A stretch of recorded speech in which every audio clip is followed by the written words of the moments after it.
Hey guys, GamerZach here and welcome to my top 10 PC platformer games to watch in 2016. Now, platformers come in many shapes and sizes, from 2D side-scrollers to 3D adventures to first-person freerunners, and we're seeing some new ideas along with nostalgic revivals in 2016. Well, it's time you say jump and see what's asking, how high?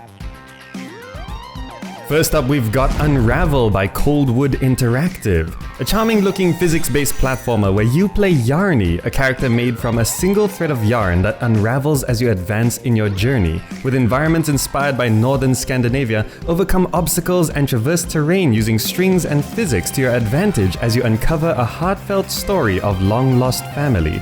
It is published by EA, so it appears to be on Origin, though there is some gameplay footage for you to see if this is your cup of tea. Hopefully, its gameplay will live up to its idea.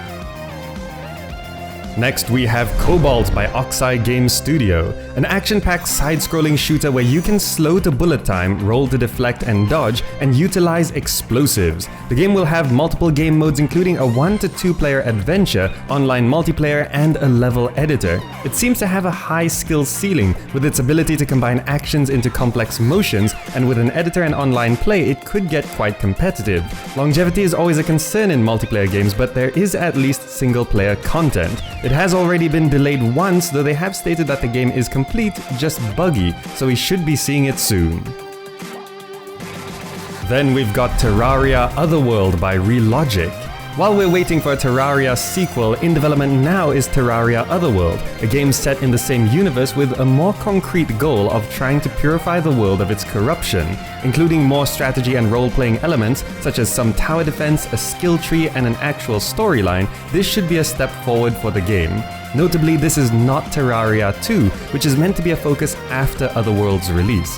Fans of Terraria should love the spin-off, and it might solve some problems for those that didn't like it in the first place.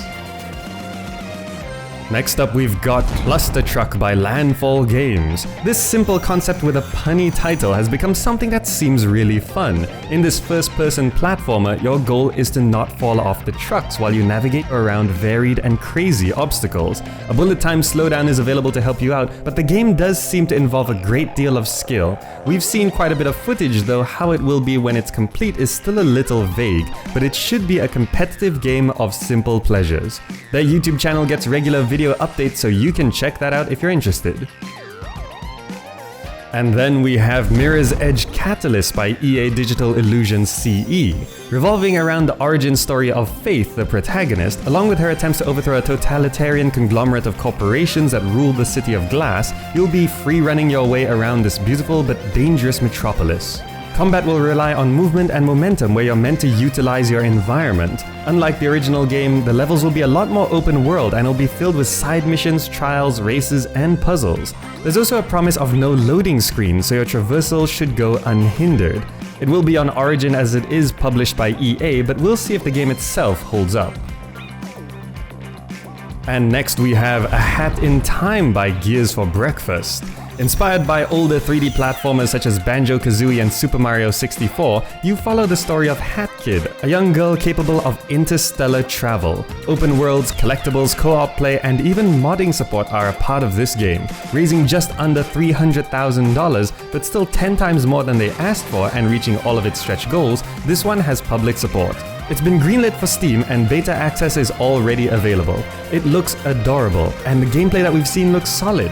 Being in development for a while now, we should be seeing its release in 2016.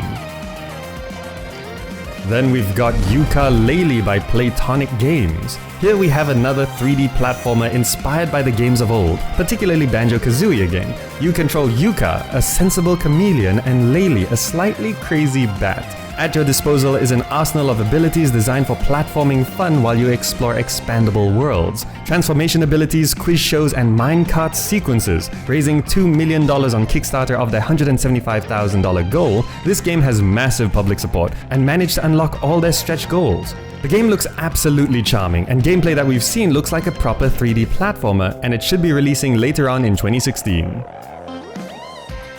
Next we have Cuphead by Studio MDHR. This is a run-and-gun platformer with a striking 30s animation style. Hand-drawn and inked with watercolor backgrounds set to a jazz soundtrack, this one is brimming with character. You rolled the dice with the devil and lost, so now you have to do his bidding. Play as Cuphead or Mugman in single-player or co-op as you traverse strange worlds, equip new weapons, execute super moves, and face off against epic and crazy bosses. Footage looks amazing, and if gameplay does live up to its uniqueness, this could be a fantastic experience. And then we've got Bloodstained Ritual of the Night by Inti Creates. Brought to you by Koji Igarashi, a godfather of the genre, notably Castlevania. Here we have a 2.5D side-scrolling exploration-focused platformer with RPG elements and crafting. Revolving around a stained glass curse, the game is a completely new IP which we can hope will turn out to be Iga's dream game. The introductory video stated that publishers said people are no longer interested in this kind of game. Well, raising $5.5 million on Kickstarter, 10 times more than they asked for, and unlocking all stretch goals, they intend to prove them wrong. With an estimated release in 2017, we should be seeing a lot more revealed in the coming year. Finally, we have Psychonauts 2 by Double Fine Productions. Tim Schafer hasn't had the best record in his projects recently. Money management issues have come to light, and this project already has controversy, such as the crowdfunding platform Fig being run by a prior colleague, along with changing the number of days left on the campaign. We're all hoping this turns out as amazing as we imagine it could be, but don't get overly hyped just yet. We can't be sure how it's going to turn out, but the coming year should reveal more details of the game, and more importantly, if it could actually live up to expectations and be released on time and in a complete state, which is currently scheduled for 2018. I'm excited, but also I'll be very cautious before dropping any money on this one. Now, most of these games should be releasing in 2016, but either way, you should keep an eye on developments to see if these games will reach new heights or struggle to take off. And to wrap up, here's something I'd like to know. What kind of platform games do you prefer? 2D, 2.5D, 3D, first person, or is there something else entirely? I'd love to know. Alright, that wraps up my top 10 PC platformer games to watch in 2016. Hope you enjoyed the video, and if you did, drop me a like or share it with your friends. The support is always appreciated. Thanks so much for watching, and I'll see you in the next video.